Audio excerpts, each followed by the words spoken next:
ahvolga emas, balki Maqomat O'zbekiston guftanki dar davri Islom Karimov وسایت اخباری عامه ازبکستان وسیله تبلیغ سیاست رژیم بود و اینچنین برای تشکیل پرستش شخصیت او کار میکرد. در این باره رئیس شورای پرستاران فاند جمعیت دستگیری و رشد وسایت اخباری عامه ملی کامل علمجانov در یک کنفرانس بین المللی آنلاینی که 28 سپتامبر به مناسبت روز بین المللی دسترسی همه طرفه اطلاعاتی برگزار شد اظهار داشت.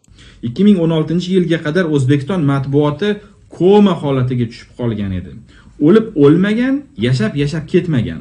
Televideniyada faqat bachkana maqtovlar, gazetalarda esa faqat jannatdan xabarlar yoritilar edi. Bu kulgulidir hozir, lekin afsuski holat aynan shunday bo'lgan. Davlat aholiga kerakli ma'lumotni emas, balki o'zi to'g'ri deb bilgan ma'lumotlarni uzatish bilan shug'ullangan. Butun matbuot faqat bitta insonga, u ham bo'lsa, o'sha paytdagi davlat rahbarining ko'ngli uchun xizmat qilgan. با گفته علمجانov در دور حکمرانی کریمov مطبوعات ازبکستان مشکلات مردم را خیلی کم انعکاس میکرد. شکایت‌های روزنامه‌نگاران در شبکه‌های اجتماعی نهانی نشر می‌شدند. علمجانov اینچنین قید کرد که در طول 4 سال اخیر مطبوعات در کشور به طور نظررس آزاد گردید و خبرنگاران امکانیت پیدا کردند که حادثه‌های واقعی کشور را انعکاس کنند.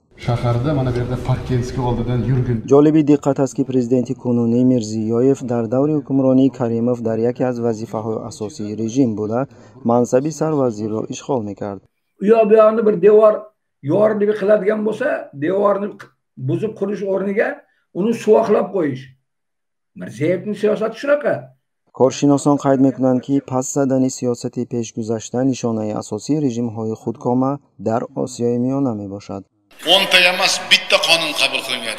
1 soat emas, 3 soat muhokama bo'lsin. همین طور ماه ینور سال روان میرزیویف ضمن سخنرانی در نزد وکیلان نوی پالاتای قانونبراری علاقه اظهار داشت که دوره ریاست اسلام کریمov را میتوان زمانی ترس نامید. ما در زمانی ترس زندگی میکردیم گفته بود میرزیویف در آن زمان. bilan suhbat bo'lgan ekan, uyini suv bosgan odam bilan suhbat bo'lgan ekan.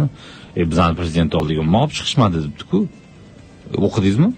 یادرس میکنیم که ماه می سال جاری دو تن از خبرنگاران ورزشی محرر شبکه تلویزیونی سپورت بابور اکمالov و دیرکتور گنرالی جمال الدین باباجانov پس از انتقاد عاقبت‌های آبخیزی اول ماه می در تلویزیون دولتی از کار محروم شدند. Qilamiz ki bizga madadkor bo'lsin. Oxirgi ko'rganimiz shu bo'lsin. Katta rahmat.